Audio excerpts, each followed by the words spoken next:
يعني لما رئيس وزراء السودان بيتابع أعمال فندق في الخرطوم، فندق السلام روتانا وكانون، وفندق آخر جراند أوتيل أو حاجة زي كده.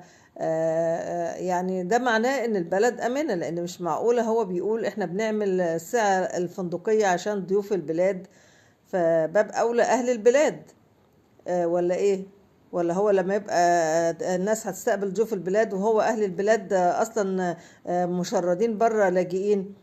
طبعا ده مش منطقي. طبعا معنى كده ان البلد امنة، معنى كده ان حضرتك وحضرته اللي قاعدين في مصر مالكوش اي، يعني اي حق لجوء اصلا، لان بلدكم امنة، فانتفع عنكم سبب اللجوء اساسا.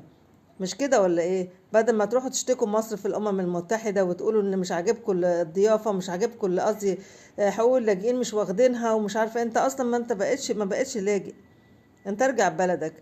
وبعدين مش معقولة انت قاعد في البلد هنا على اساس ان انت يعني توضب بلدك على حساب بلدنا يعني، وكمان يا ريتك عاجبك لا رايح تشتكي. اشتكي زي ما انت عايز، بس انت مالكش حق اصلا.